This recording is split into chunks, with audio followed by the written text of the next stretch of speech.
Hi everyone, and thank you for joining us for First Class Holidays Around the World Week. We're excited to have you with us as we celebrate over 30 years of unforgettable journeys and showcase the incredible destinations with our trusted supplier partners that make it all possible. Now, this week is all about inspiration, connection, and highlighting the very best of what First Class Holidays has to offer. I'm going to hand you over in a moment to the wonderful Keith from Great Journeys New Zealand. But please note, this session is pre-recorded. However, if you have any questions, just pop them in the chat box and we'll do our best to answer them all for you. Now, if you need anything else, feel free to reach out to us on sales@fcholidays.com and enjoy the session. Hello, folks. As Paula mentioned, my name's Keith, and I look after Great Journeys New Zealand, which is the rail service in New Zealand. So I'm going to take you on a little tour around the country by train. I know a lot of you guys are going to get a lot of self-drive, and there's nothing against camper vans, rental cars and hotels, but a lot of your customers won't want to drive because, well, it is Auckland. If you go Auckland around to Queenstown up to Christchurch, you're looking at about 2,000, well, a little bit over 2,000 miles. So it is quite a distance, and some people just won't want to drive it because when you're driving, one person has to drive, the other person can look out the window and enjoy the scenery and whatever, but someone has to drive. So maybe you're going to get some people who don't fancy that. And if you're not driving, the best way to see New Zealand is undoubtedly on a train. It's a very simple process as well. There are only 3 trains in New Zealand, so that makes life nice and easy. Oh, I can't change the slide now. Hang on, let's shorten that.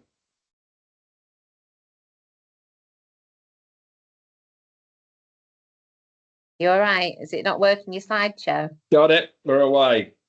Little technical hitch, folks. Right, so the trains in New Zealand, really, really simple. There's 3. So you're tough to get. Yeah, if you get confused by 3 trains, you shouldn't be a travel agent. So the train, and I love this one, is my favourite. From the Northern Explorer goes from, you can see there, the green one, it goes from Auckland to Wellington. So Monday, it goes Auckland to Wellington. Tuesday, it goes back to Auckland. Wednesday, it goes Auckland to Wellington. Thursday, back to Auckland. Friday, Auckland to Wellington. Saturday, back to Auckland. And then Sunday, it has a day off. Poor little train has to have a little rest. So it really is that simple. And of course, do not, yes, whatever you do, do not picture English trains or, to be honest, English train customers. It's not about getting from A to B, doing your emails, stressing, and if you miss the train, you've got to wait half an hour. If you miss the train, you've got to wait 48 hours at least. So everyone on the train is just relaxing and cruising along. So that's the Northern Explorer. The second train is the Coastal Pacific. That runs from Picton to Christchurch along the coast of the Pacific, clues in the name. And the third train is the Christchurch cross to Greymouth, which is the Transalpine, which goes across the Alps. And you can see on this map, there's a dotted line from Greymouth to Queenstown and Milford Sound. We'll get onto that later. There's no train tracks, so no train there.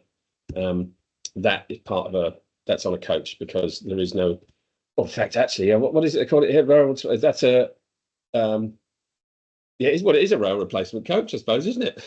But obviously a much nicer one than the normal ones you're likely to get. So those are the 3 trains. Actually, I'll go through them bit by bit in a bit. So it's very, very simple. So the Northern Explorer. Well, I suppose one of the key advantages of the trains, it doesn't go on the main motorways. It's not really going through, not that there are many big cities in New Zealand, but the large towns and industrial. There's no trucks. It is just the train cruising along. And because there is only one train, there aren't signals that I have to wait for. There's not another train coming the other way. There's only one track. So the train just cruises along. As you can see there, it does 400 miles in just over 10 hours. So clearly just under 40 miles an hour, just cruising along through stunning countryside, beautiful scenery. some amazing viaducts, bridges and tunnels and all sorts. It's absolutely beautiful. Now, I wouldn't recommend, well, I suppose each to their own with your customers, but going the whole 10.5 hours in one hit doesn't particularly appeal to me, and I think won't appeal to most. So there are other options. Here's a video of a train cruising along. You'll see, well, scenery, obviously. Initially, it goes through some just absolutely stunning scenery. There's, for train geeks coming up, oh, there's this is for the train geeks. It does a big loop around, but for most people, it just means you can see the front and the back of the train, which is all quite nice. There's a viewing carriage on all trains, so you can get up from your seat, go through and see the scenery, get better photos, be part of it. Stunning viaducts, bridges, not sure what they're called, over valleys, and there you go. You can just relax. Yeah, that's a scrapyard. Apparently very famous from a film in New Zealand years ago called Smash Palace. That's why that made it into the video. If you've seen the film, well done. You're one of not many. And there's, oh, speaking of films, lots of Lord of the Rings scenery. And we'll get onto that in a bit as well. And then more viaducts into Wellington. So that's the Northern Explorer train, and that gets you down to Wellington. Once you get to Wellington, obviously, you jump on the ferry. Calling it a ferry is a bit harsh in my books. But then again, I'm not going to go as far as to say it's a cruise ship. But it's absolute beautiful scenery. It's 3.5 hours. The first half an hour, you've got stunning scenery of the whole Wellington and Wairarapa coastline. Then there's about an hour, and then you're into the Marlborough Sounds. So you're just cruising through the Marlborough Sounds. Absolutely stunning. There's two different classes on the train, and there's two different classes on the ferry. You can go in the standard class, which is as you'd expect. You can go outside, see the scenery, you can sit in the seat, you can go to the cafe and get something to eat, or you can go in the lounge class, where all your food's included, and it's higher end seating. Anyway, that gets you to Picton, and then off you go down the coast on the coastal Pacific. This is actually my favourite train of the three in New Zealand.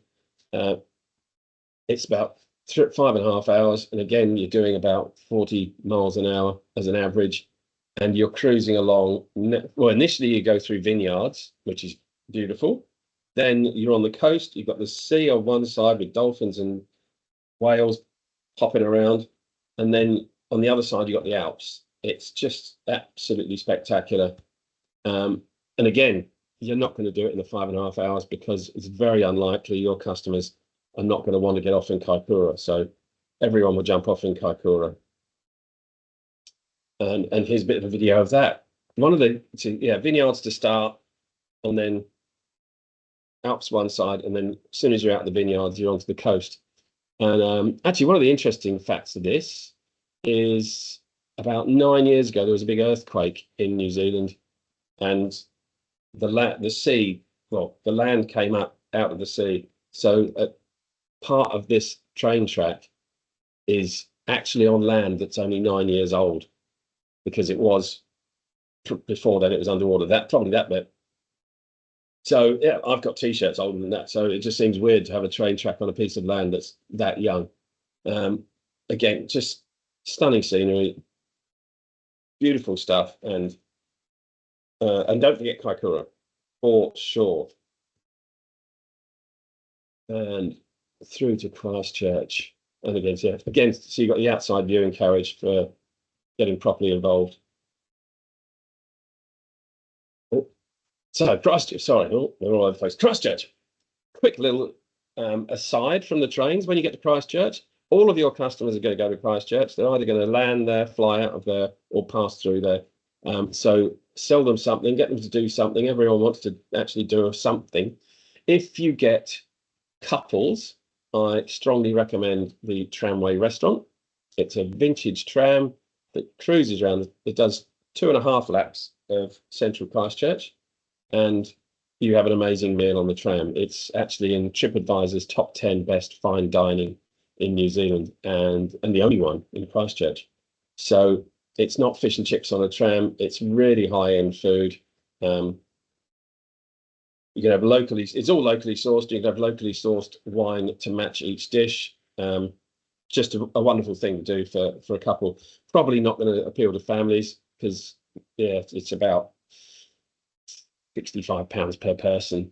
So you're looking at sort of £130 for a couple. If you get families, then there is the Christchurch Pass. That gives them the vintage tram tour during the day, punting on the Avon, and the trip in the gondola for scenic views of Christchurch and Lyttelton Harbour. And again, that is about £150, but that's for a family of 4, and you can do the whole lot in one day or a couple of days, up to you. But anyway, leaving Christchurch, back onto the train. The Transalpine, undoubtedly the most popular and the most famous train. What's his name? Michael Portillo. He's on it most days. Very annoying, but easily to avoid because he's always wearing really loud clothes. So this one is 5 hours across the Alps, and because it goes up over the Alps, it's a bit slower. So 5 hours at 140 miles. If my maths is right, that's an average of 28 miles an hour. So you get to see the scenery. It's not flying along through the countryside. It's barely trundling 28 miles an hour.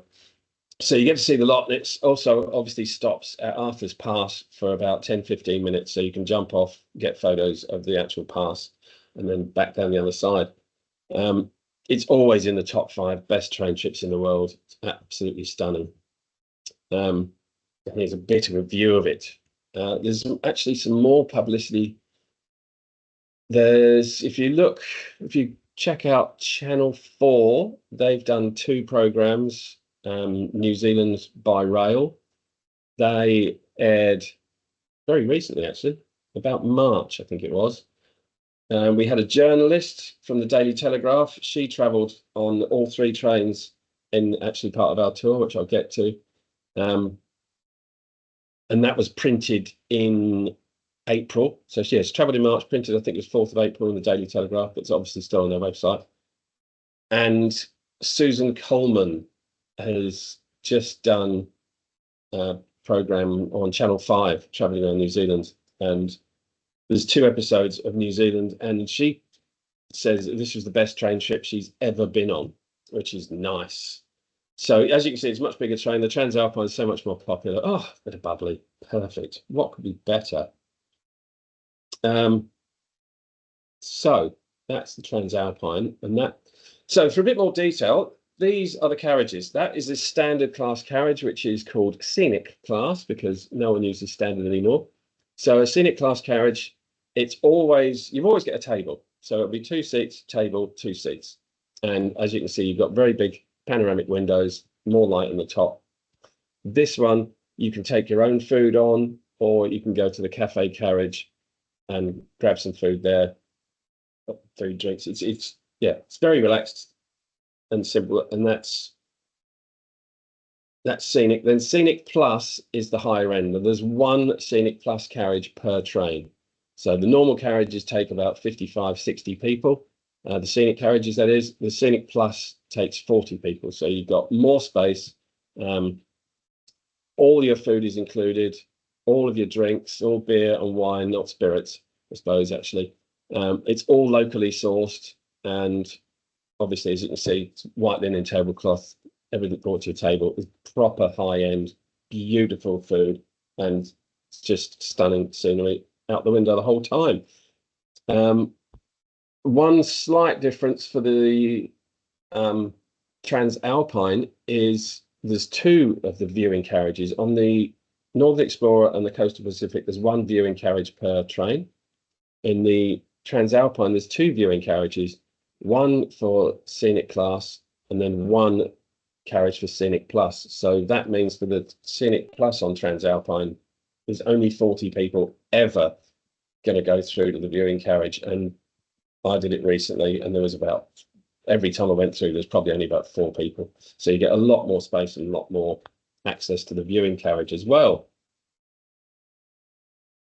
Oh, there you go. That is the viewing carriage, which I've told you about.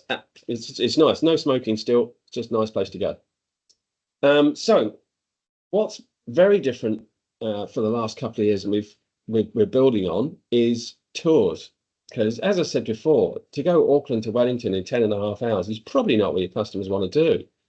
Even Picton to Christchurch in 5.5 is unlikely. What we're doing now is a full-on tour, fully guided, with your accommodation, with your activities.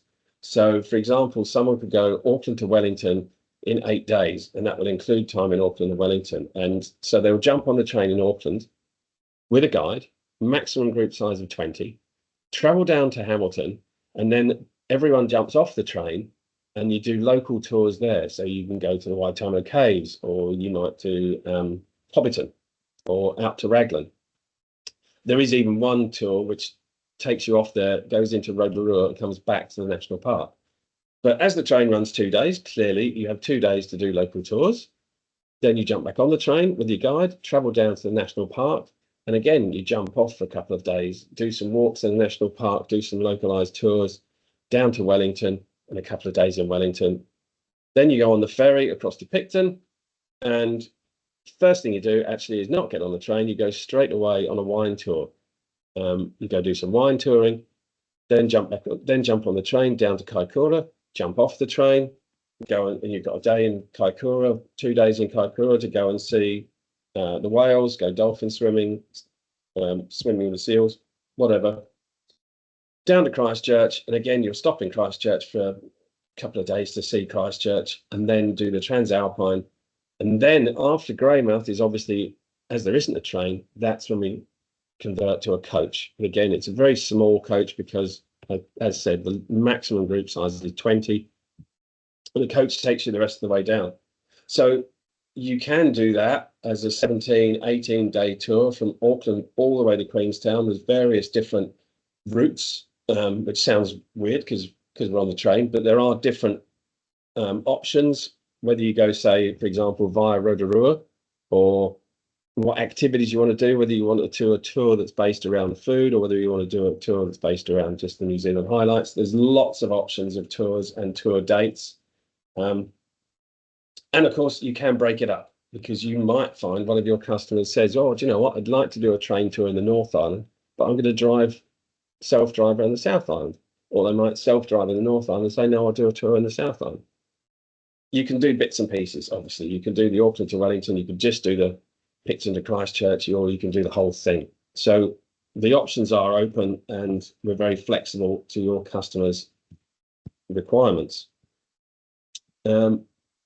So, well, I won't take you too much detail on the tour, because, as I said, they're all very flexible. You can work out something that you personally like. But the North Island one, as mentioned, there's 2 different classes. Obviously, there's the scenic class, which is called the Classic Tour, and that is traveling with scenic class, and the hotels will be 3.5 star.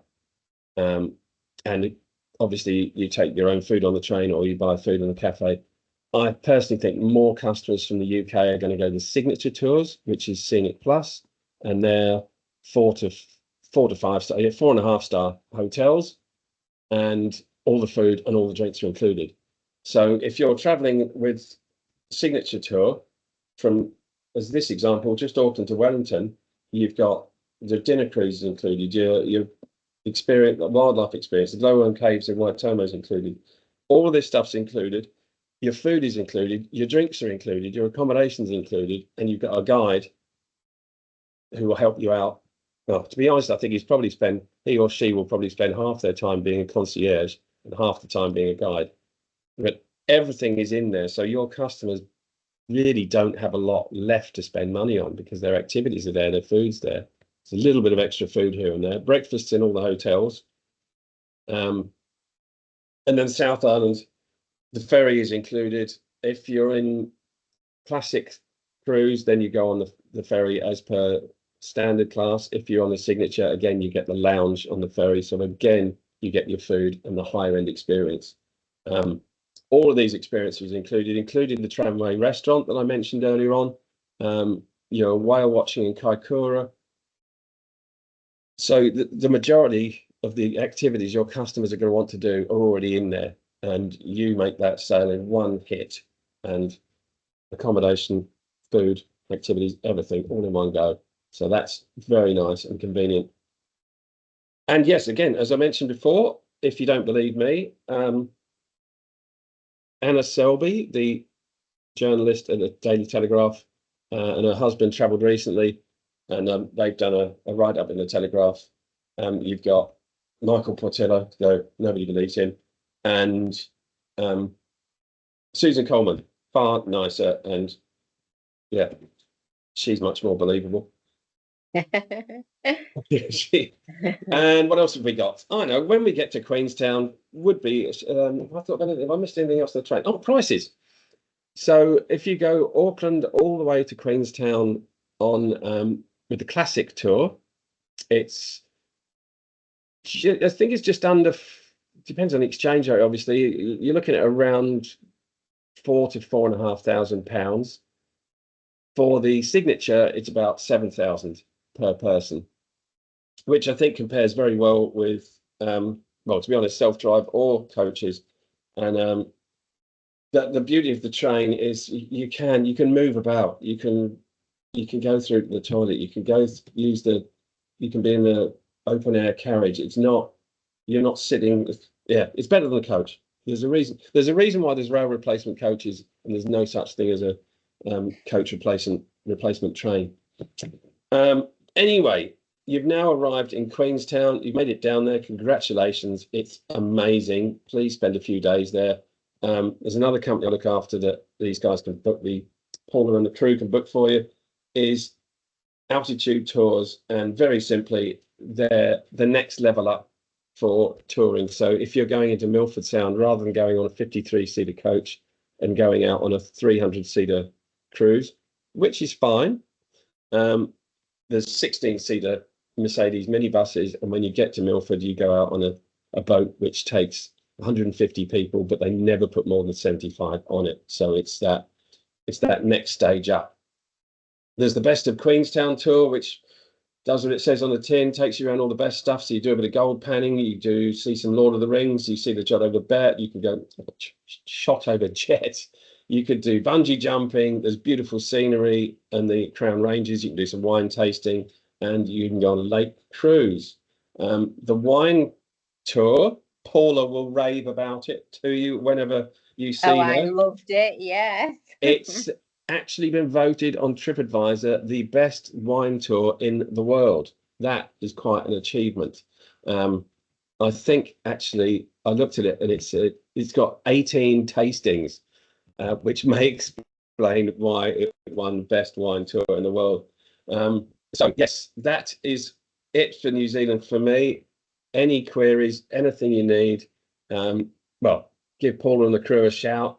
They've got my details. Happy to help.